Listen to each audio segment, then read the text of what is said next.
Neste vídeo vais ficar a saber tudo o que precisas sobre trigonometria, de forma a arrasares completamente o teu próximo teste ou exame. Para isso, a única coisa que vais precisar de te lembrar é aquilo que está aqui em baixo. A partir daí, vamos derivar tudo o que precisas de saber sobre trigonometria. De que estás à espera?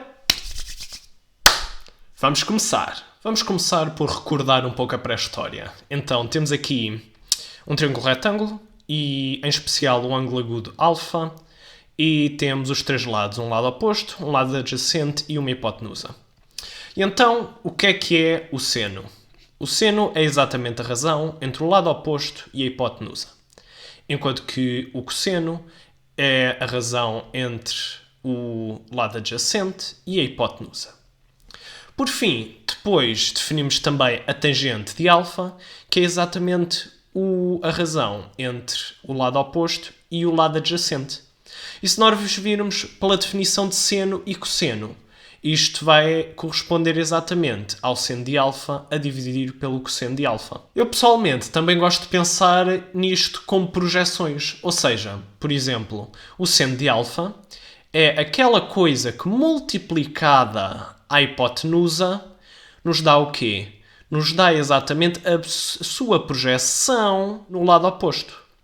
Por outro lado, o cosseno de alfa é exatamente aquela coisa que multiplicada à hipotenusa dá-nos a projeção dessa hipotenusa, mas sobre o lado adjacente.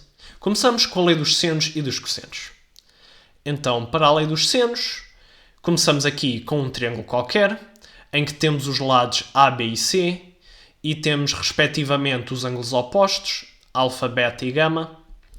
E depois, a lei dos senos basicamente diz-nos que o seno de um ângulo a dividir pelo seu lado oposto é igual ao seno dos outros ângulos a dividir pelo seu lado oposto. Para que isto seja verdade para qualquer triângulo, inclusive triângulos retângulos ou triângulos obtusângulos, nós temos de estender a definição de seno. E como é que vamos fazer isso? Nós vemos que para a lei dos senos ser verdade para este género de ângulos, ângulos retos e ângulos obtusos, o que precisamos é primeiro que o seno de 90 seja 1 e depois vamos precisar que o seno de 180 graus menos alfa seja igual ao seno de alfa. A seguir temos a lei dos cossenos, que nos diz exatamente que A ao quadrado é igual a B ao quadrado mais C ao quadrado menos 2BC cosseno de alfa, em que alfa é o ângulo oposto ao nosso lado A. E, de certo modo, isto faz lembrar um bocadinho o teorema de Pitágoras. De facto, se nós escolhermos que o nosso ângulo alfa seja 90 graus, nós temos o quê? Nós temos que o cosseno de 90 é zero. Ou seja, nós ficamos exatamente com o teorema de Pitágoras. A ao quadrado igual a B ao quadrado mais C ao quadrado. Se não, nós temos este termo para compensar pelo facto de se o nosso alfa é um ângulo agudo ou se é um ângulo obtuso. Mas afinal, qual é que é a importância desta coisa toda? É assim, o principal objetivo das leis dos senos e dos cossenos é exatamente descobrir lados ou ângulos. E a única diferença real entre as duas coisas é o género de informação que relaciona. Por exemplo, no caso da lei dos senos, ela relaciona dois lados e dois ângulos opostos. Por outro lado, a lei dos senos relaciona três lados e um ângulo. Ou seja, vai tudo depender dos dados que dispomos e daquilo que nós queremos procurar. Por exemplo, imaginemos que tínhamos três lados e queríamos descobrir um ângulo. Ora, não podia ser a lei dos senos. Porquê? Porque a lei dos senos relaciona dois lados e dois ângulos, mas nós não sabemos ângulo nenhum. O que sabemos sim é três lados. E sabendo três lados, nós conseguimos descobrir qual é que é o ângulo. E por isso faz todo sentido usar a lei dos cossenos. Agora vamos ao que não interessa, que é ângulos e rotações. Começamos por definir o que é um ângulo orientado. E vamos fazer isto utilizando semirretas. Então, começamos aqui com a semirreta branca e que chamamos o lado de origem. E depois definimos outra semirreta, que é a semirreta final, ou seja, que chamamos o lado de extremidade. E depois, aqui, nós decidimos que para cima, ou seja, para o sentido contrário dos ponteiros do relógio, é o sentido positivo. E aqui, por exemplo, imaginemos que isto era 30 graus, seria mais 30 graus. E por outro lado, se nós formos no sentido dos ponteiros de relógio, este é o chamado sentido negativo ou sentido retrógrado. E neste caso, em vez de ser mais 30 graus, seria menos 30 graus. Aquilo que é importantíssimo desta definição é que nos ângulos orientados não inclui ângulos nulos, ou seja, ângulos de 0 graus, nem inclui ângulos giros, ou seja, 360 graus.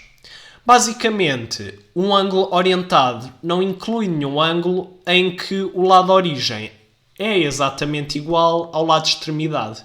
Tem de ser sempre diferentes. E por isso, os nossos ângulos orientados estão sempre definidos entre 0 graus e 360 graus, a exclusiva. A partir daqui, definimos o ângulo generalizado, que é aquele que inclui as rotações inúteis, ou seja, as rotações de 360 graus que nos põem exatamente no mesmo sítio. E então, este ângulo generalizado é representado por este par ordenado αn, e em que irá corresponder exatamente a uma determinada amplitude, em que corresponde a um ângulo alfa, e esse ângulo alfa é ou um ângulo orientado ou um ângulo nulo, ou seja, está entre 0 graus inclusive e 360 graus, exclusive, mais o quê? Mais o n, que é o número de voltas de 360 graus, ou seja, o número de voltas inúteis. Ou seja, o ângulo generalizado é basicamente o nosso ângulo principal, que está entre 0 e 360 graus, exclusive, e depois temos o número de rotações inúteis que estão incluídas. E este n, por acaso, também pode ser um número negativo. E assim, o que é que nós vemos? Outro pormenor importante é que dois ângulos generalizados só serão iguais, ou seja, só terão a mesma amplitude quando acontece o quê? Primeiro, o seu ângulo principal tem de ser igual, claro, e depois também o número de voltas inúteis também vai ter de ser igual. E porquê? Porque aqui o que nos interessa é a amplitude. E por isso as voltas inúteis também contam. Porque, por exemplo, ora, um ângulo de 0 graus tem uma amplitude diferente de um ângulo de 360 graus. Embora na prática aquilo vá dar ao mesmo. Ou seja, o nosso alfa vai ser exatamente o ângulo principal e depois o n é simplesmente o número de voltas inúteis. Se o n for negativo, o número de voltas inúteis é feito ao contrário, ou seja, no sentido negativo. E com isto conseguimos o quê? Conseguimos definir a rotação. Neste caso, temos uma rotação de centro em O e de ângulo generalizado alfa aplicado em P. Neste caso, o nosso ângulo generalizado é o tal ângulo principal, que está entre 0 graus, inclusive, e 360 graus, exclusive. Esta notação o que é que representa? Representa exatamente o ponto P depois de ser feita uma rotação de centro em O e ângulo alfa. E é exatamente correspondente a este ponto. E agora, quando é que duas rotações são iguais? Então, temos aqui uma rotação, digamos, centrada em O e de ângulo alfa. E então, quais é que são as possibilidades de termos uma rotação igual? Ora, o ângulo é exatamente igual, mas há outra maneira de fazer isso, que é o quê? Ir exatamente ao contrário, ir pelo outro lado. Ou seja, exatamente assim. E então, como é que formalizamos? Dizemos que o ponto que resulta da rotação de centro em O e ângulo alfa aplicada a P é igual ao ponto que resulta da rotação de centro em O e de ângulo beta aplicada em P, Se e só se o quê? Os ângulos forem iguais ou os dois ângulos tiverem sentidos opostos, como aqui vemos, e, além disso, a soma dos valores absolutos tem de ser valores absolutos porque o alfa e o beta têm sentidos opostos, por isso um tem sinal mais e outro sinal menos, mas a soma dos seus valores absolutos tem de dar 360 graus, exatamente para dar esta ideia de complementaridade. E agora chegamos à parte importantíssima, que sinceramente, trigonometria é só saber círculo trigonométrico. E mais meia dúzia de fórmulas, mas essas também não interessam. Então, primeiro começamos pela propriedade fundamental, que é qual? Então temos aqui o nosso triângulo retângulo com o nosso ângulo alfa, e o que é que nós vemos? Nós vemos que seno ao quadrado mais cosseno ao quadrado é exatamente o quê? É o nosso lado oposto ao quadrado a dividir pela nossa hipotenusa ao quadrado, mais o quê? Mais o lado adjacente ao quadrado a dividir pela hipotenusa ao quadrado. Isto só usando as definições de seno e cosseno. E o que é que isto dá exatamente? Ora, se nós pensarmos em teorema de Pitágoras, o nosso lado oposto ao quadrado mais o nosso lado adjacente ao quadrado dá exatamente a hipotenusa ao quadrado. Ou seja, dá exatamente 1. E esta é a propriedade fundamental, que é seno ao quadrado de alfa mais cosseno ao quadrado de alfa é igual a 1. Isto aqui nós vimos que é verdade para ângulos agudos e nós podemos verificar também que também é verdade tanto para ângulos retos como para ângulos obtusos. E então, porquê é que isto é tão importante? Isto significa que qualquer triângulo retângulo que nós tivermos, em que a hipotenusa seja 1, nós conseguimos arranjar um valor de alfa, tal que um dos lados seja seno de alfa e o outro lado seja cosseno de alfa. Ou seja, independentemente de qual for o alfa que nós escolhermos, dá sempre para fazer um triângulo retângulo com isso. E assim, o que nós podemos fazer é ter um gráfico, y e x, e depois o que é que fazemos? Nós começamos aqui, meio à toa, a desenhar triângulos retângulos, como que ninguém tem tempo para fazer mais nada.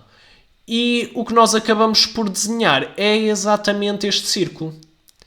E esse vai ser exatamente o tal círculo trigonométrico, porque é feito a partir destes triângulos retângulos, que têm uma hipotenusa de lado 1, e os seus catetos podem ser sempre descritos através de um seno de alfa e de um cosseno de alfa. E com isto, nós podemos definir que este ângulo é o ângulo alfa, e vamos considerar qualquer ponto aqui neste círculo de raio 1. E então, o que é que nós descobrimos? Através desta propriedade, o que nós conseguimos fazer é com que o valor de x seja sempre cosseno de alfa e o valor de y seja sempre seno de alfa. Com esta fórmula fundamental, também podemos derivar outra, que é simplesmente obtida dividindo tudo por cosseno ao quadrado de alfa. Mas também há outra maneira de descobrir isto, que é utilizando o teorema de Pitágoras. Então, temos aqui o nosso triângulo do costume, com hipotenusa igual a 1, e depois nós criamos outro triângulo semelhante, em que o quê? Em que aqui este lado de baixo é 1. E então, pela semelhança de triângulos, o que é que nós temos? Se aqui é cosseno e ali é seno, então se aqui é 1, ali vai ter de ser seno sobre cosseno, ou seja, tangente. E também por semelhança de triângulos, nós obtemos que aqui, que esta hipotenusa do triângulo verde será 1 sobre cosseno de alfa. Ou seja, usando o teorema de Pitágoras, tangente ao quadrado de alfa mais 1 ao quadrado, ou seja, 1 é igual a 1 sobre cosseno ao quadrado de alfa. Nós, o que acabámos de fazer foi uma coisa importantíssima, que é descobrir qual é que é o significado da tangente de alfa no círculo trigonométrico. E então, temos aqui o nosso quarto de círculo e o que é que nós vemos? Temos aqui o nosso triângulo com uma hipotenusa de comprimento 1 e depois os catetos com comprimentos de cosseno de alfa e seno de alfa. E então vamos fazer exatamente como fizemos há bocado. Vamos construir o nosso triângulo semelhante. Vamos criar aqui a linha x igual a 1, que vai corresponder exatamente ao lado de baixo do triângulo. E depois vamos prolongar ali aquela linha e ver onde é que para. E depois assim criamos o nosso triângulo maiorzinho. E o que é que nós sabemos porque já vimos? Esta altura vai ser exatamente a tangente de alfa. E isso, como já tínhamos visto, era por semelhança de triângulos. Se aqui é cosseno e ali é seno, e aqui é 1, então aqui terá de ser seno sobre cosseno, ou seja, tangente. Mas nós conseguimos tornar o nosso círculo trigonométrico ainda melhor. E para isso vamos precisar de radianos. E então, o que é que vemos? Um radiano corresponde ao ângulo de um raio. Ou seja, nós temos aqui um círculo qualquer que tem um raio R e depois andamos e fazemos um arco com comprimento de R. E exatamente este ângulo terá aquilo que se chama um radiano. Ou seja, é o ângulo que é preciso fazer para o arco andar o comprimento de um raio. Ou seja, um radiano é fundamentalmente o ângulo de um raio. E então como é que relacionamos os radianos com os graus? Então, nós, se pensarmos bem, é assim, o perímetro total de uma circunferência é 2πr. Ou seja, é 2π raios. E o que é que nós sabemos? Os 360 graus é o ângulo que é preciso fazer para dar um perímetro inteiro. Ou seja, nós precisamos de 360 graus para andar 2π raios. Ou seja, 360 graus corresponde exatamente a 2π radianos. Se nós quiséssemos converter de raios para radianos, seria simplesmente utilizar uma regra 3 simples. Ou então fazendo a mesma coisa com proporções. Ou seja, qualquer coisa em graus a dividir pelo perímetro todo, que é 360 graus, seria igual a essa coisa qualquer em radianos a dividir pelo perímetro total, que é o quê? Que corresponde a 2π radianos. E isto dos radianos vem tudo facilitar-nos a vida no nosso círculo trigonométrico. Porquê? Ora, nós sabemos que uma rotação inteira é 2π radianos, em que este ponto vai ser 0, corresponde a 2π, corresponde a 4π, a 6π, etc, etc. Mas o que também é engraçado é que isto corresponde exatamente ao perímetro do círculo, que é exatamente o quê? 2π. Ou seja, se nós alguma vez nos esquecermos de que o total é 2π radianos ou o que é π radianos, nós podemos simplesmente pensar em termos do perímetro do nosso círculo trigonométrico, porque tem raio 1. E então, por exemplo, 1/4 desse perímetro seria π sobre 2, metade desse perímetro seria π, e depois, também em baixo, teríamos 3 meios de π. Ou seja, podemos pensar de duas maneiras.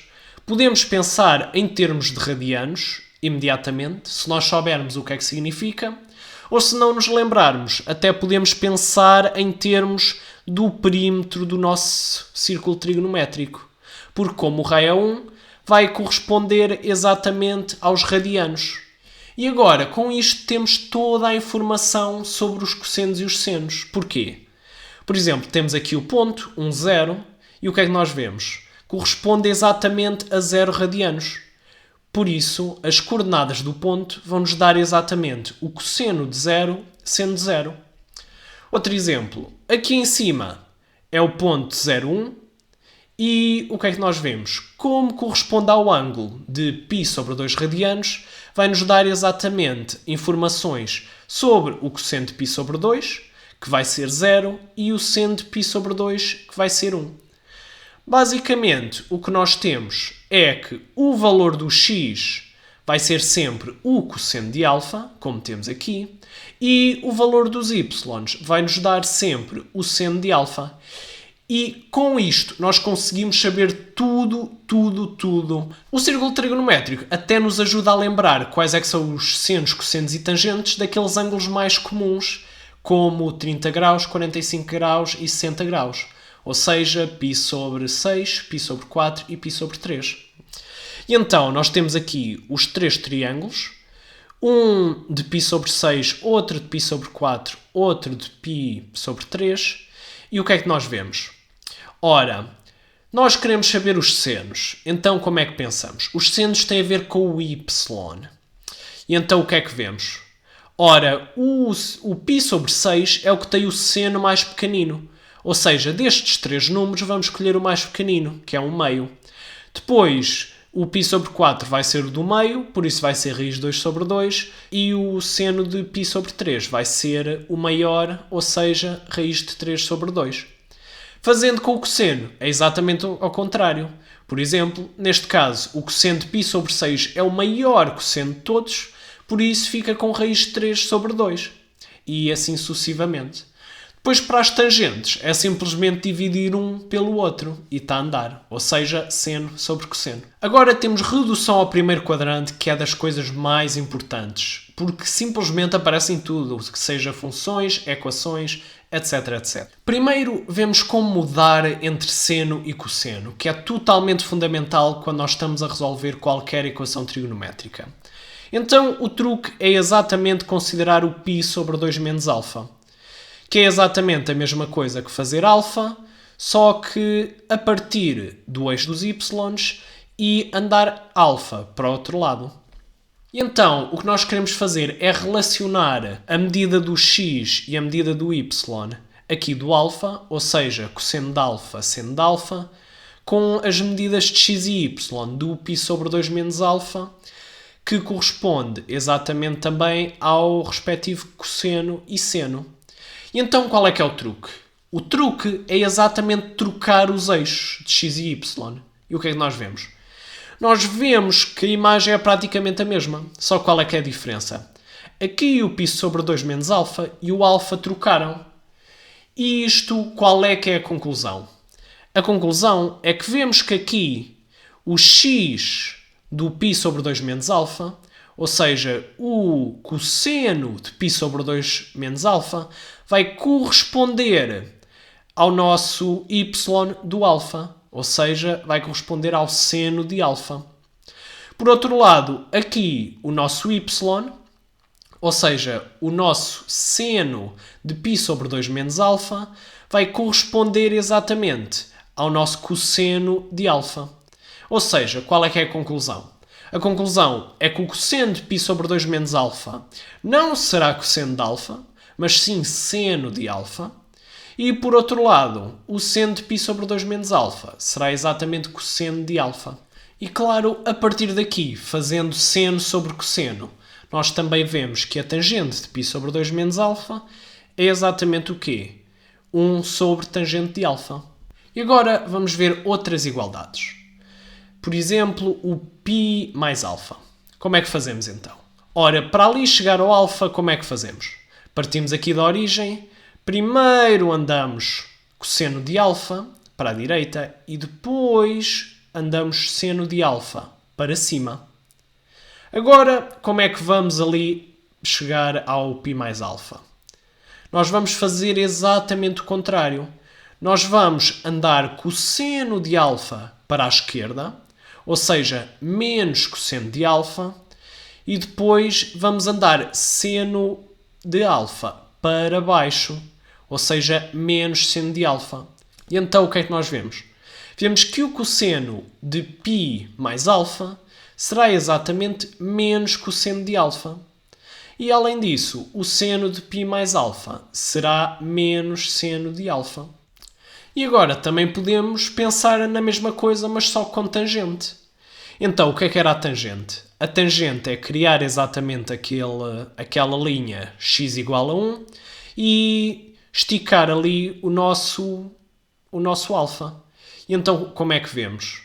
Nós vemos que a tangente de π mais α é exatamente igual à tangente de α. Porquê? Porque se nós esticarmos ali esta linha que corresponde ao nosso α, nós chegamos àquele ponto. Mas se nós esticarmos a linha que corresponde ao nosso π mais α, também chegamos ao mesmo ponto. Ou seja, a tangente de um ângulo é exatamente igual à tangente do outro. Resumidamente, a pergunta vai ser sempre qual é que é o nosso caminho para chegar aqui ao nosso novo ponto. Que nós já sabemos que as tais coordenadas serão o quê? Serão cosseno de π sobre 2 mais α, seno de π sobre 2 mais α. Mas nós queremos relacionar isso com exatamente o nosso cosseno de α, seno de α. E então como é que vemos? Primeiro vemos o caminho que o α faz, que é sempre o mesmo, que é cosseno de α no eixo do x e seno de α no eixo dos y. E depois, como é que fazemos para chegar ali ao π sobre 2 mais α? Ora, nós ali temos de andar para a esquerda quanto de distância. Aqui é exatamente seno de α, porque tem aqui a mesma distância. Ou seja, vamos andar ali menos seno de α. Por outro lado, nós temos aqui, para andar para cima, a distância é exatamente a mesma que cosseno de α e, como é para cima, é positivo. Ou seja, o nosso cosseno de π sobre 2 mais α vai ficar exatamente menos seno de α. Porquê? Porque esta distância é exatamente menos aquela. E depois, o seno de π sobre 2 mais α vai corresponder exatamente ao cosseno de α. Porquê? Exatamente porque esta medida vai ser exatamente igual àquela e são ambos positivos.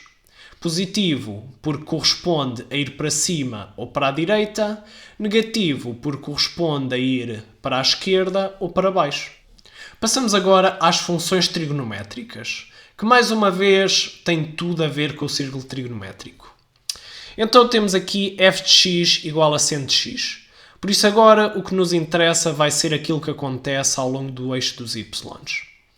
E depois nós chamamos aqui de x ao nosso ângulo. E vamos simplesmente deixar o ponto ali andar à volta. E então, se nós começarmos no zero e começarmos a ver como é que o ponto se move, o que é que nós vemos? Nós vamos ver que o ponto, ao longo do eixo dos y, vai se mexer tipo assim, para cima e para baixo. E, ou seja, vai produzir aqui este género de função. Em que o quê? Em que vemos que aqui no ponto 0, quando o x é 0, temos exatamente o seno 0. Faz sentido porque aqui o valor do y é exatamente 0. E depois vai desenvolver-se desta forma como esperaríamos. E então o que é que nós vemos? Primeiro vemos que o domínio é R. Claro que o domínio é R porque o nosso ângulo pode ser um qualquer e não há qualquer tipo de restrição aí. O que há restrição é exatamente no contradomínio. Ora, aqui o seno é máximo quando está aqui no topo do círculo, ou seja, 1, e é mínimo quando está aqui em baixo no círculo, ou seja, menos 1. E daqui tiramos logo o contradomínio. Também vemos que é uma função ímpar. Talvez aqui seja mais fácil de ver porque vemos exatamente que há aquela simetria em relação à origem. Porquê? Porque vemos que o seno de x é igual a menos o seno de menos x, o que é a mesma coisa que dizer que, por exemplo, se nós partíssemos aqui do zero e aumentássemos o ângulo positivamente, o que é que ia acontecer ao nosso seno? O nosso seno ia de 0 até 1, enquanto se nós andássemos por ângulos negativos, fazia exatamente o simétrico, que é o quê? Que é ir de 0 até menos 1. Ou seja, tem exatamente o comportamento contrário. Depois vemos que é uma função periódica, porque vemos que esta função repete-se à medida que variamos o x, E o período positivo mínimo é 2π, porque dá uma volta completa, digamos, quando nós variamos o x por 2π. Ou seja, por exemplo, imaginemos que começamos aqui, no 0. Ora, 0, 1, 1, 0, 0, menos 1, menos 1, 0. Pronto, demos uma volta e já chegamos ao nosso ponto inicial. E depois vai voltar a fazer a mesma coisa. Depois, vemos que os zeros acontecem aonde? Acontece exatamente quando o ângulo está aqui ou está aqui. Ou seja, x é igual a kπ. Porquê? 0, π, 2π, 3π, 4π, etc, etc. É sempre no 0 ou no π ou naqueles múltiplos, entre aspas, inúteis, contando com as voltas 2π, que não interessam. Por outro lado, para os extremos, nós vemos que o máximo, que é sendo x igual a 1, acontece ali em cima, no π sobre 2, e também nos seus múltiplos, entre aspas, ou seja, x igual a π sobre 2 mais 2kπ. E o mínimo acontece quando o quê? Ali exatamente no menos π sobre 2. Ou nos seus múltiplos, entre aspas. Ou seja, menos π sobre 2 mais 2kπ. Mas, mais uma vez, não é preciso decorar nada disto, porque podemos descobrir olhando simplesmente para o círculo. Agora temos o cosseno de x, em que pensamos mais ou menos da mesma maneira, só que agora nós vamos considerar aqui, em vez de ser o eixo dos y, o eixo do x. E vamos deixar, mais uma vez, o nosso x ser o nosso ângulo e variar. E o que é que vamos ver? Vamos ver exatamente este tal movimento, tal, tal, tal, tal. Ou transformando numa função, vai ser exatamente assim. Tal como antes, vemos que o domínio vai ser simplesmente r, porque não há qualquer restrição no ângulo que podemos escolher. E depois, qual é que é o contradomínio? Mais uma vez, é menos 1, 1. É máximo aqui no 0, etc. E depois vai ser menos 1 ali. Também vemos que é uma função par. Par, ou seja, é uma função que é simétrica em relação ao eixo dos y. Aqui vemos bem a simetria, ou seja, o que acontece para um lado é o que acontece para o outro. Ou, em linguagem matemática, cosseno de x é igual ao cosseno de menos x. E então nós até vemos exatamente isso. Que, por exemplo, se nós começarmos aqui no 0 e andarmos tananana, nós começamos aqui no cosseno igual a 1, tananana, até cosseno igual a 0. Mas se agora formos no sentido negativo, o que é que acontece? Começamos aqui no 1, tananana, e vamos até ao 0. Exatamente da mesma maneira. Ou seja, andar pelo lado positivo ou pelo lado negativo é exatamente a mesma coisa. Isso é o que significa ser par. Por outro lado, a mesma é periódica e com o período positivo mínimo, 2π, exatamente pelas mesmas razões de há pouco. Então, para os zeros é onde? O zero acontece aqui e ali, ou seja, no π sobre 2 e no menos π sobre 2. Mas como avança de π em π, nós podemos simplesmente escrever x é igual a π sobre 2 mais kπ, ou seja, π sobre 2, 3 meios de π, 5 meios de π, 7 meios de π, etc, etc. E depois os máximos e os mínimos são onde? Ora, o cosseno de x é igual a 1 exatamente aqui no 0 e nos seus múltiplos, ou seja, 2kπ. E depois é mínimo aqui quando é menos 1, ou seja, quando o ângulo é π ou múltiplos, ou seja, π mais 2kπ. E agora temos a tangente, em que já não nos interessa necessariamente aquilo que acontece no eixo do x ou no y, mas interessa-nos mais esta linha aqui, x igual a 1. E o que nos interessa é o valor de y ao longo dessa linha. E então o que é que nós vemos? Ora, se nós começarmos aqui no x igual a 0, em que o ângulo é 0, e vamos aumentar o ângulo, o que acontece? Tangente vai ser sempre maior, maior, maior, maior, até que o quê? Até que chegamos ali ao ângulo π sobre 2. E o que é que acontece? Quando chega ao π sobre 2 e nós estendermos a linha, o que é que nós vemos? vemos que essa linha é paralela a esta, AX igual a 1. Então nunca vai intersetar, o que significa que a tangente aí não está definida. E a mesma coisa se nós andarmos para baixo. Se nós formos no sentido negativo e vemos que a função é cada vez menor, até que chega ao menos π sobre 2. E aí o que é que acontece? Aí simplesmente não está definido também. E então o que é que nós vemos? Vemos exatamente que a função tem este género de aspecto, em que quando nós aumentamos positivamente, sobe, até à altura em que o ângulo é π sobre 2, em que não está definido e por isso fica esta assíntota. E a mesma coisa quando vamos descer no sentido negativo. E então, à partida, a primeira coisa que vimos logo é o domínio, em que nós temos de excluir os pontos em que estendendo dá aquela linha paralela. Ou seja, vai ser estes pontos aqui, o π sobre 2 e os seus múltiplos, e o menos π sobre 2 e os seus múltiplos. Ou seja, vai ser π sobre 2 mais kπ. E depois, o contradomínio, o que é que nós vemos? Ora, nós vimos que este valor de y, aqui na linha x igual a 1, pode ser tão grande ou tão pequeno quanto nós queiramos. Por isso, é exatamente r. Uma coisa que podemos pensar é, em vez de pensar na tangente de x por si só, podemos pensar como seno de x sobre cosseno de x. E qual é que é o domínio desta função? Ora, é o domínio da primeira, seno de x, com o domínio da segunda, mas temos de excluir o quê? Temos de excluir o caso quando o denominador é zero. E quando é que o denominador é zero?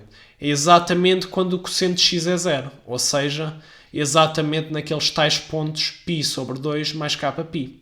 E por isso o domínio é exatamente r exceto esses zeros. Depois, como já tínhamos visto, esta função é ímpar, podemos pensar exatamente em seno de x a dividir por cosseno de x, ou seja, começamos com o seno de x, que é uma função ímpar, e se depois dividirmos por uma função par que é igual dos dois lados, fica ímpar à mesma. Ou então podemos pensar, ora, se nós formos no sentido positivo, aquilo vai ficando maior. Enquanto que se formos no sentido negativo, vai ficando mais pequeno. Que é exatamente isso. O tal tangente de x é igual a menos tangente de menos x. Ou seja, há aquela simetria com a origem. E já agora, vemos que a função é periódica, mas desta vez com período positivo mínimo de π. Porquê? Porque ao contrário do seno e cosseno, nós, quando rodamos π graus, o que é que acontece? A tangente já é exatamente igual. Ou seja, nós só precisamos dar meia volta ao círculo para conseguir chegar a todos os valores da tangente. A única coisa que é mais interessante mesmo são os zeros. Podemos pensar outra vez, tangente de x é igual a seno de x sobre cosseno de x. Só acontece quando o seno de x é zero e o denominador cosseno de x é diferente de zero. Ou seja, vai ser aqui neste pontinho, ou nos seus múltiplos. Ou seja, x igual a kπ.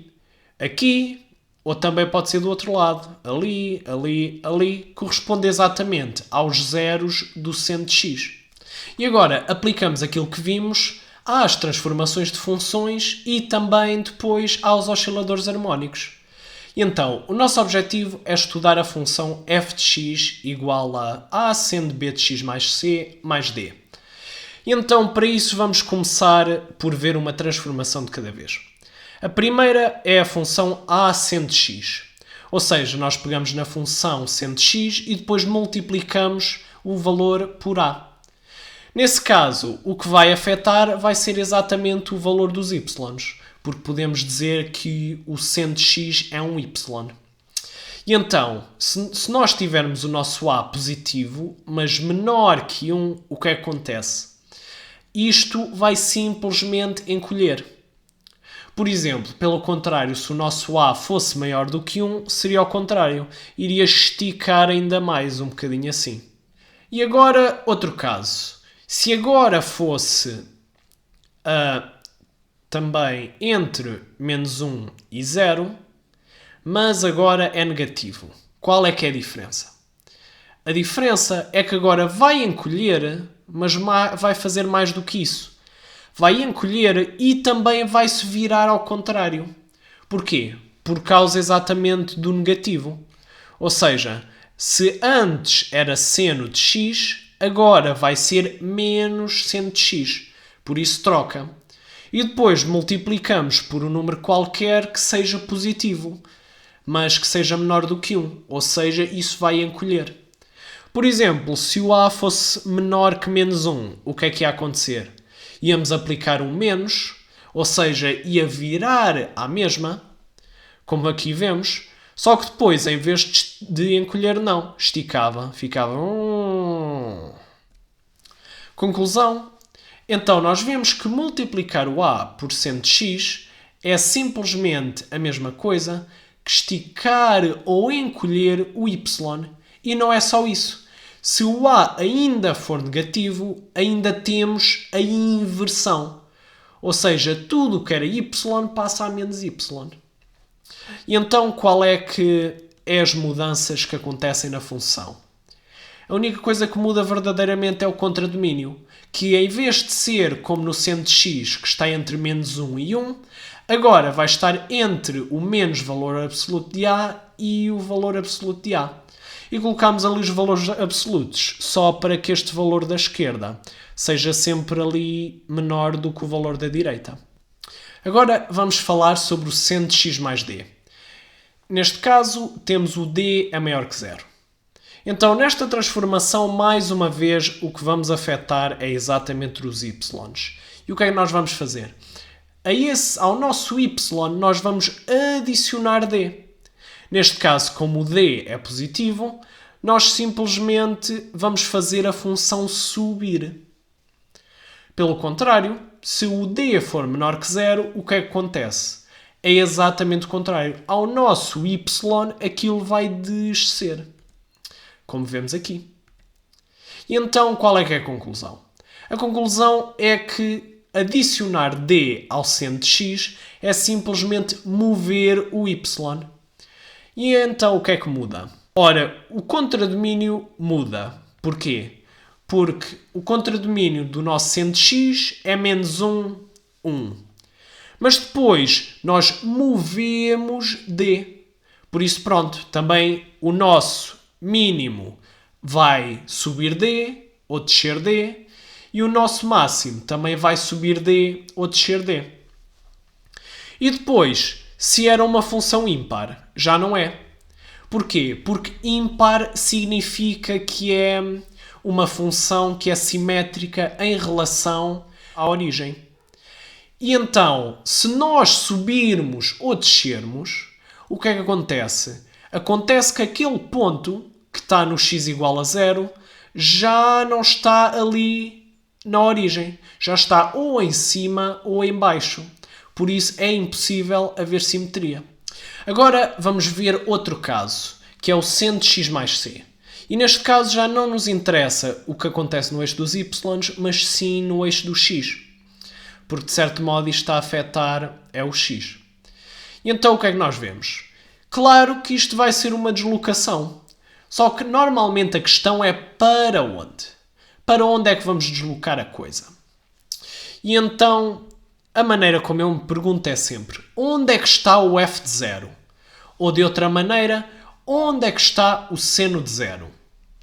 Então, na nossa função original, seno de x, o seno de 0 está no x igual a 0. Só que agora, no seno de x mais c, onde é que está o seno de 0? Ora, precisamos que o x seja menos c.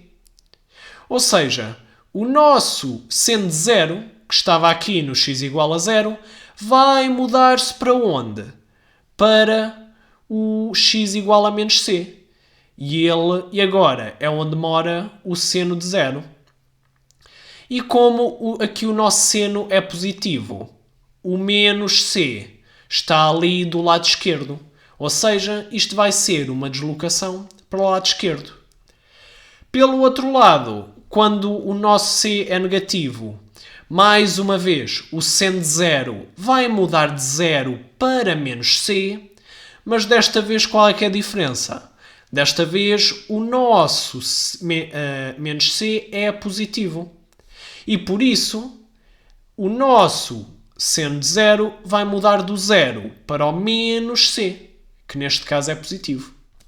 Conclusão. A transformação seno de x mais c move o x, tanto para a direita, quando o c é negativo, tanto para a esquerda, quando o c é positivo. E o que é que muda? A paridade é uma autêntica salganhada porque depende do valor de c. Por exemplo, quando o c é um múltiplo de π sobre 2, o que é que vai acontecer? Este seno de x mais c vai se comportar ou como cosseno de x ou como menos cosseno de x. Ou seja, vai se tornar uma função par. Por outro lado, quando o c é um múltiplo de π, esta função vai ser ímpar. Porquê? Porque o nosso seno de x mais c ou vai ser seno de x ou vai ser menos seno de x. Ou seja, vai ser ímpar. Ou então, se for outro valor qualquer, não vai ser nada. Já não é par porque desapareceu aquela simetria.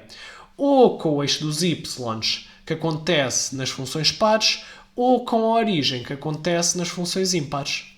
E depois, para calcular zeros extremos, é simplesmente a questão de resolver a equação respectiva.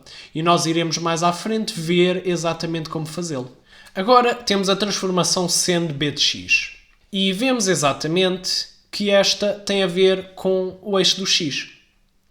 Uma maneira que eu gosto muito de pensar nisto e de chegar à conclusão de que isto está simplesmente a esticar ou encolher é o conceito de velocidade.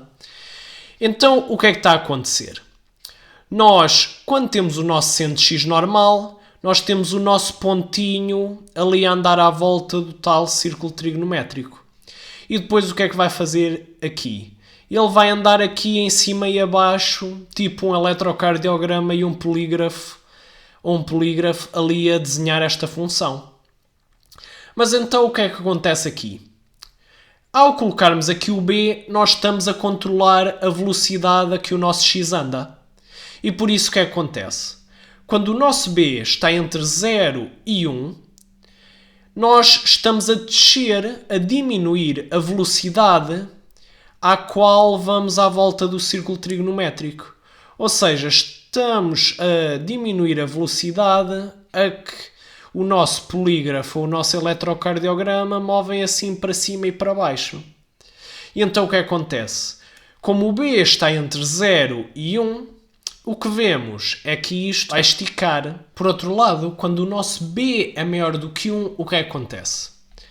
Acontece que, como o nosso x é o nosso ângulo, nós vamos andar à volta do círculo trigonométrico mais rapidamente. Ou seja, nós aqui no nosso eletrocardiograma ou no nosso polígrafo vamos andar muito mais rapidamente. E o que é que isso vai resultar?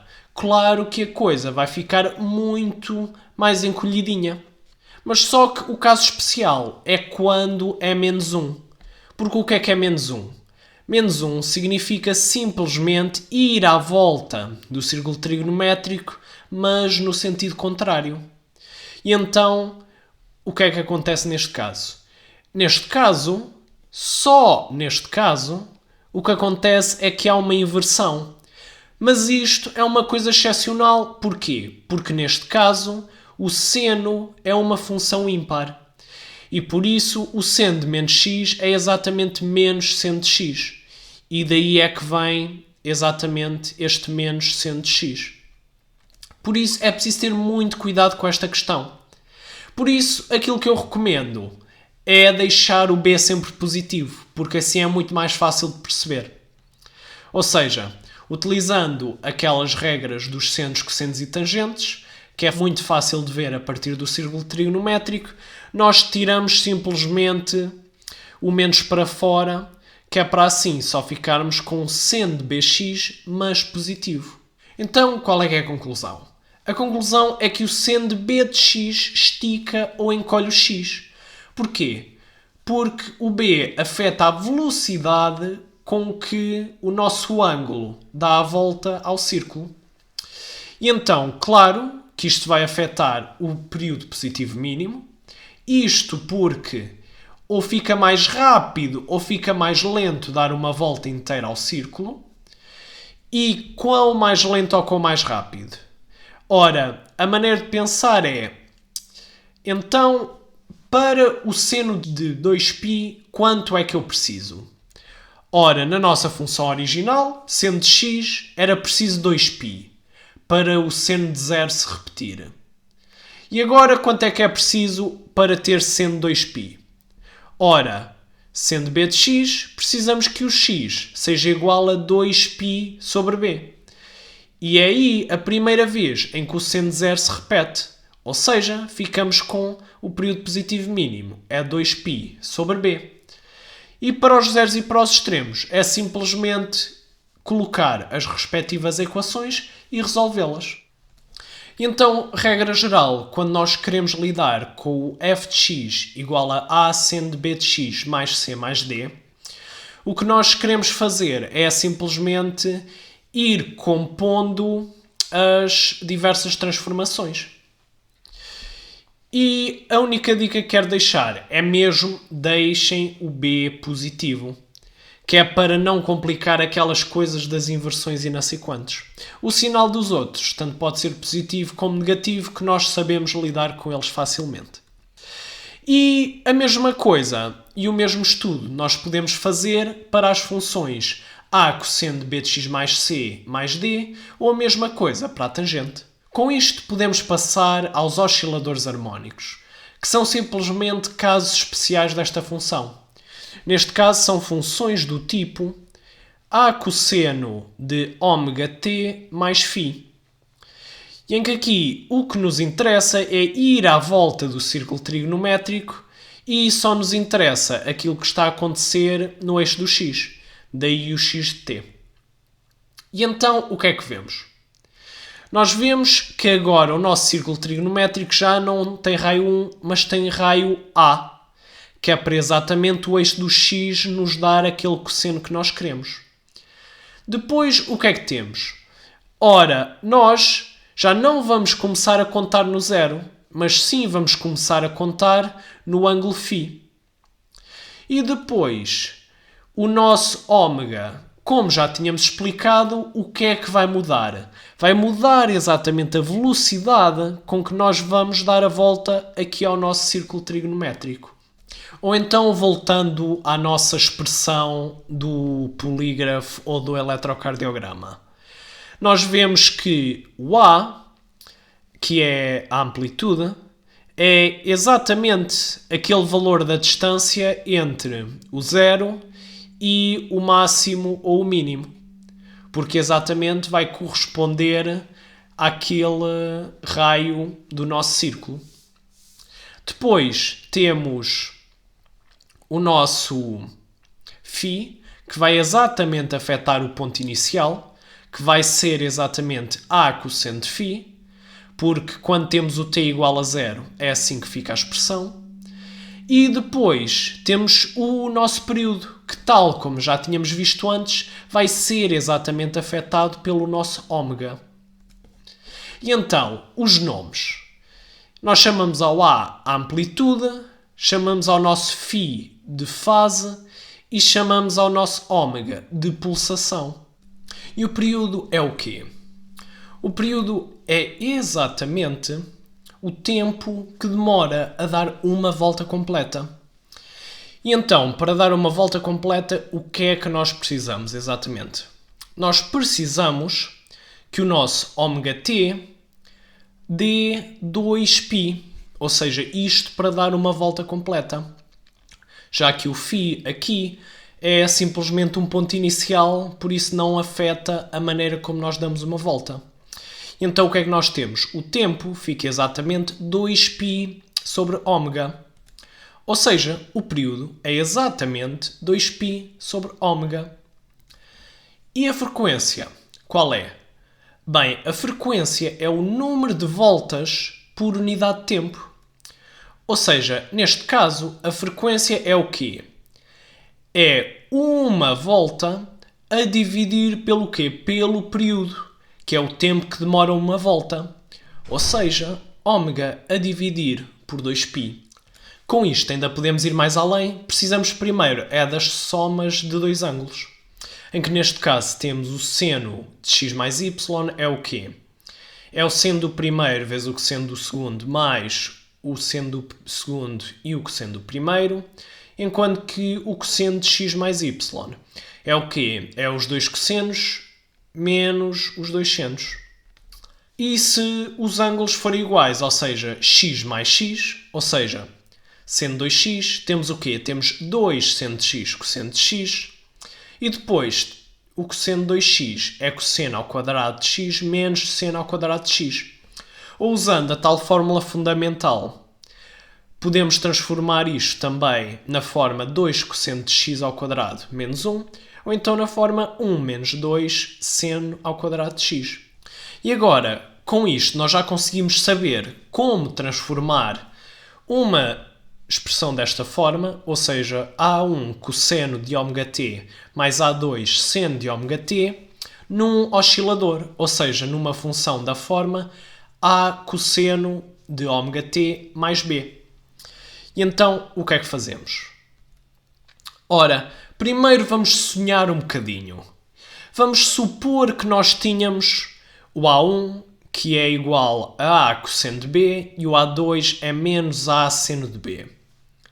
E agora o que é que nós vemos? Com isto é espetacular, porque agora nós podemos utilizar exatamente a fórmula da soma de dois ângulos.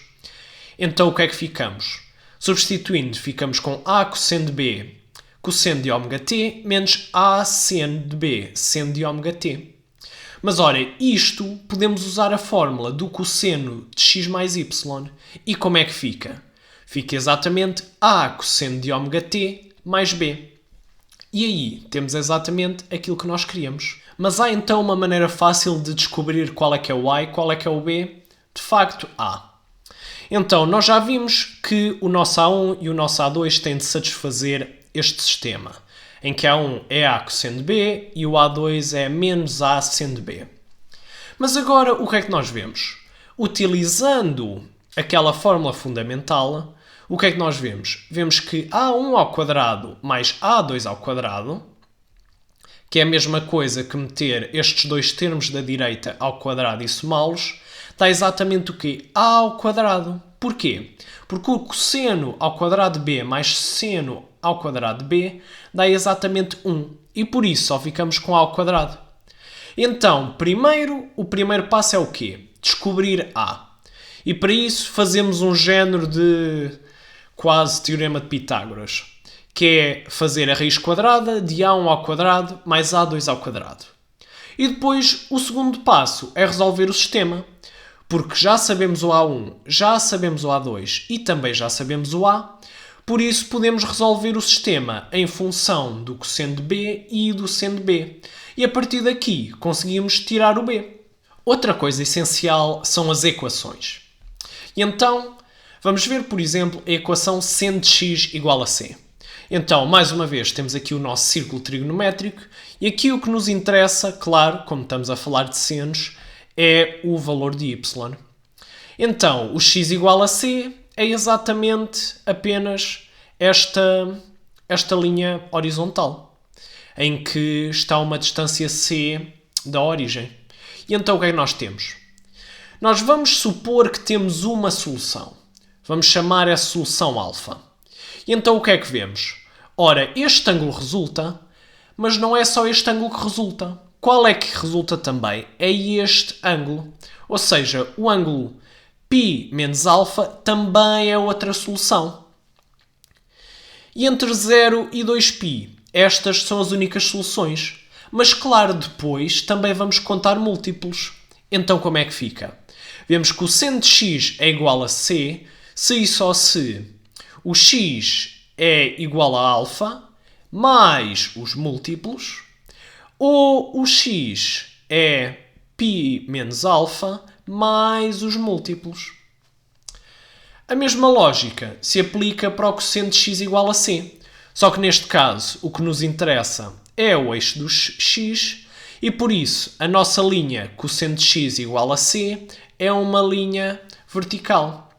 Então como é que fica? Vamos à mesma supor que já sabemos uma solução, sabemos que o nosso cosseno de alfa é c, e o que é que nós vemos? Ora, o menos alfa também é a outra solução. E depois, claro, temos de contar múltiplos. Então como é que fica? Ficamos com cosseno de x igual a c, se e só se o quê? X é igual a alfa e mais múltiplos, ou o x é igual a menos alfa mais os tais múltiplos. Para a tangente, agora não nos interessa tanto o x nem o y, mas o que nos interessa mais é exatamente o valor do y aqui ao longo desta linha x igual a 1. Então como é que fica? Temos aqui a tangente de x igual a c, mais uma vez uma linha horizontal. E então o que é que vemos? Vamos supor que o nosso alfa é uma solução. Ora, aqui também temos uma solução no π mais alfa. E então o que é que concluímos? Nós concluímos que a tangente de x é igual a c se e só se x é igual a alfa mais os seus múltiplos ou é π mais alfa mais os seus múltiplos. Só que pronto, como o π mais alfa está sempre a uma distância π do alfa, então podemos simplificar e dizer simplesmente que é x é igual a alfa mais kπ.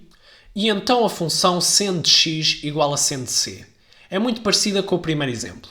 Como é uma função seno, o que nos interessa é o eixo dos y, e depois temos aqui a linha y igual a seno de c, ou seja, uma linha horizontal. Ora, obviamente que o x igual a c é uma das soluções. Porquê? Porque esta equação pergunta-nos qual é que é o ângulo cujo seno é igual ao seno de c. Obviamente que o seno de c vai ser igual ao seno de c. Mas não é a única solução. Porquê? Primeiro temos de contar os múltiplos. Mas depois também temos o π menos c, que também é a solução. Então, como já tínhamos visto antes, o seno de x é igual a seno de c se e só se o x é o próprio ângulo mais os múltiplos, ou então é π menos c mais os múltiplos. E é assim, aqui quem diz x e c poderia trocar com qualquer género de coisa que a lógica seria exatamente a mesma. Por exemplo, se tivéssemos aqui seno de 4x mais 5 igual a seno de c. Então ficaria como? Ficaria 4x mais 5, o ângulo de um, é igual ao quê? Ao c, que é o ângulo do outro, mais múltiplos, ou então o ângulo de 1, que é 4x mais 5, é igual a quê? A π menos c, que é a outra solução possível, mais 2kπ. Esta técnica é importantíssima porque é sempre esta a estratégia para resolver equações trigonométricas. É assim, a primeira fase é sempre passar a equação e transformá-la na forma seno de uma coisa é igual ao seno de outra, cosseno de qualquer coisa é igual a cosseno de outra, ou tangente de qualquer coisa é igual a tangente de outra. E depois utilizar esta lógica de resolver equações para resolver isso. Para colocar nessa forma jeitosa, temos de utilizar exatamente aquela estratégia que nós já tínhamos visto de mudar de seno, para cosseno e de cosseno para seno. Por exemplo, imaginemos que nós tínhamos uma daquelas equações que era seno de qualquer coisa igual a cosseno de qualquer coisa. Ora, o que nós podíamos fazer era utilizar aquela técnica do π sobre 2 menos alfa para transformar aquele cosseno num seno. E depois ficava seno de qualquer coisa igual a seno de outra coisa e depois era só aplicar esta técnica que acabámos de ver.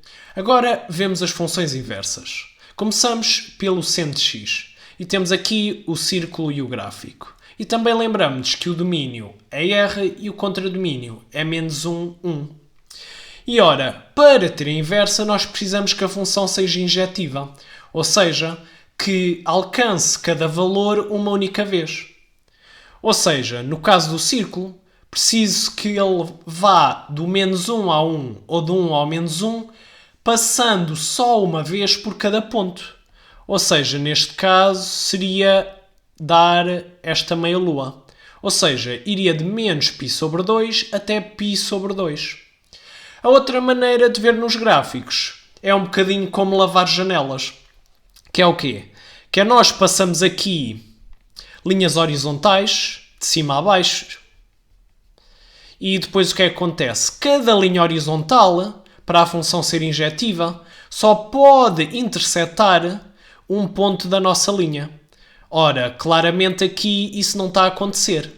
Mas podemos fazê-lo acontecer. Se fizermos o quê? Se restringirmos este quadradinho. Assim, quando lavarmos aqui a parede, passamos sempre só por um ponto da função. E então queremos definir o arcseno de y. E então como é que fazemos? Ora, a pergunta essencial é qual é que é o ângulo cujo seno é y? Porquê? Porque o arcseno fundamentalmente é um ângulo cujo seno, quando se faz o seno ao arcseno de y, dá y. E então, esta é uma função em que enfiamos para lá o y e sai-nos um ângulo. E então, como é que fica? Nós lembramos que o nosso domínio vai ter de ficar entre menos π sobre 2 e π sobre 2 e nós queremos solucionar o quê? Queremos descobrir aquele ângulo que tem exatamente este seno, que é y. E então, vemos que esse ângulo é exatamente este, ao qual chamamos arcseno de y. E também podemos ver a mesma coisa aqui deste lado na função. A função inversa é exatamente o quê? É exatamente trocar o x e o y à coisa. E então, tínhamos aqui esta função, que é a função seno, e passamos a ficar com a nossa função arcseno. E então, como é que fica? Nós enfiamos exatamente o y na nossa função e depois o que é que a função nos vai dar? Vai nos dar exatamente o arcseno de y, que será o tal ângulo cujo seno é y. E então, o que é que concluímos? Ora, a nossa função arcseno aceita o quê? Aceita distâncias. E em especial, como é a função inversa da função seno, vai ter de só poder aceitar senos de qualquer coisa. E então o seu domínio vai ter de ser exatamente igual ao contradomínio da função seno, ou seja, menos 1, 1. Por outro lado, o arcseno fundamentalmente é o quê? É um ângulo e por isso vai corresponder exatamente aos ângulos possíveis que podem ser.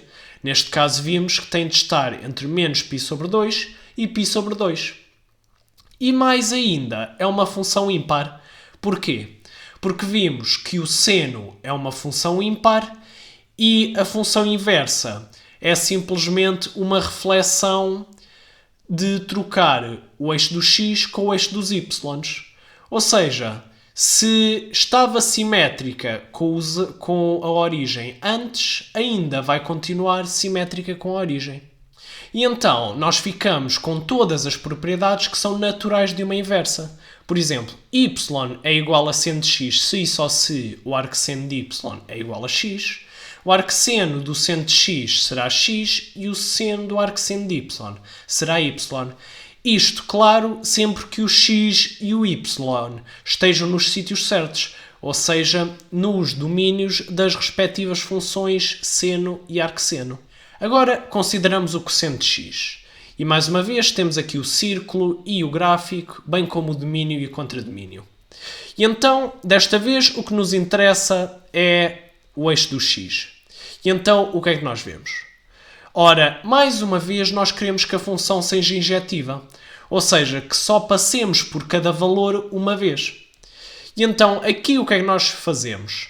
Ora, começamos aqui no 0, onde o cosseno é 1, e depois rodamos π radianos.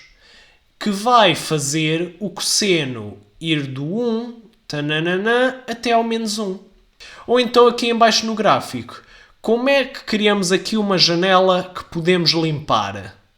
Ora, a janela vai ser exatamente aqui. Porque vemos, se quando tentarmos limpá-la, só passamos uma vez por cada coisa. E pronto. Então, com o arco cosseno, qual é que é a lógica? É exatamente o mesmo género de pergunta. Qual é que é o ângulo cujo cosseno é y? Mais uma vez, o arco cosseno é um ângulo. Aceita distâncias e dá-nos um ângulo.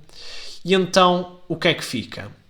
Ora, sabemos que o domínio é menos 1, porque aceitando distâncias e sendo a inversa do cosseno, vai ter de aceitar cossenos, ou seja, vai ter de estar entre menos 1 e 1, e o contradomínio vai-nos dar um ângulo, e nós acabamos de ver que esse contradomínio é o quê? É entre 0 e π. E então, mais uma vez, temos aquelas propriedades naturais da inversa, como já tínhamos visto no seno de x. Agora consideramos a tangente. E então temos aqui o círculo trigonométrico, o gráfico, domínio e contradomínio. E o que nós queremos, mais uma vez, é que a função seja injetiva. Ou seja, só pode atingir cada valor uma vez. E de preferência nós queremos que seja surjetiva, ou seja, que tenha o contradomínio inteiro. Então como é que vamos fazer? Ora, vai ser exatamente como tínhamos feito no seno. Porquê? Vamos poder ir entre menos π sobre 2 até π sobre 2. Só que qual é que é a diferença? A diferença é que vai ter de ser exclusiva, porque, claro, quando é π sobre 2 ou menos π sobre 2 não está definido. Mas, então, com isso, o que nós ficamos é exatamente com o R todo. Por outro lado, aqui em baixo é exatamente a mesma questão. Restringido entre menos π sobre 2 e π sobre 2. Conseguimos aqui lavar a janela e de cada vez que passamos, só passamos por cada ponto, uma vez. E então, qual é que é a pergunta? A pergunta para o arco tangente é exatamente a mesma. Qual é que é o ângulo cuja tangente é y? Ou seja, vai ser uma função que vai aceitar distâncias. Neste caso, como é a função inversa da tangente, vai aceitar tangentes. Ou seja, o seu domínio vai ser R, porque o contradomínio da tangente é R. E depois, o seu contradomínio da arco tangente vai ser menos π sobre 2 a π sobre 2 exclusiva. Claro, porque a tangente em si não está definida tanto em menos π sobre 2 como π sobre 2. E também vemos, tal como acontecia na função seno, também esta função é ímpar. E mais uma vez, nós temos todas as propriedades naturais de uma inversa. E agora vamos falar de limites e derivadas. O principal mesmo é este limite, que o limite de seno de x sobre x, quando o x tende para 0, é igual a 1. Ora, mas há uma maneira muito mais intuitiva de perceber isto, que é o quê? Que é o limite de seno de x, quando o x tende para 0, é igual ao limite de x, quando o x tende para 0. Isto basicamente diz o quê? Diz que a função seno de x e a função x são muito parecidas, comportam-se exatamente da mesma maneira quando se aproximam muito de zero. Tal que aqui vemos neste gráfico que as duas funções são extremamente parecidas. E a partir daqui, nós primeiro conseguimos derivar a derivada do seno de x por definição, utilizando exatamente aquele limite notável, e vemos que é cosseno de x, e depois também vemos com isto que a derivada do cosseno de x é igual a menos seno de x.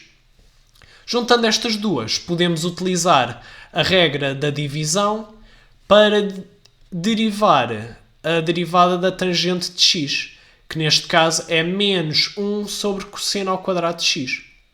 Por exemplo, se nós soubermos que a derivada do seno de x é cosseno de x, podemos descobrir qual é que é a derivada do cosseno de x. Como é que nós fazemos isso? É exatamente utilizar aquela técnica do mudar de cosseno para seno. Ou seja, vamos utilizar o π sobre 2 menos alfa. Ou seja, o cosseno de x é exatamente a mesma coisa que o seno de π sobre 2 menos x. E agora, como é que fazemos esta derivada? É exatamente utilizar a regra da composta. Ou seja, primeiro derivamos aquilo que está aqui dentro, ou seja, π sobre 2 menos x, e a derivada é exatamente menos 1, e multiplicamos pelo quê? Pela derivada do que está de fora. Ou seja, a derivada do seno é um cosseno e depois avaliamos a mesma no ponto que estava. Mas depois o que é que vemos? Ora, cosseno de π sobre 2 menos x, utilizando a mesma a técnica do costume, é igual a quê? É igual a seno de x. E então ficamos exatamente com o tal resultado, menos seno de x. E de certa forma demonstramos exatamente que a derivada do cosseno de x é igual a menos seno de x. E então, gostaste da explicação? Tens mais alguma questão? Coloca nos comentários. E se queres ficar a par de todos os vídeos logo que eles saiam, subscreve no canal. Até breve!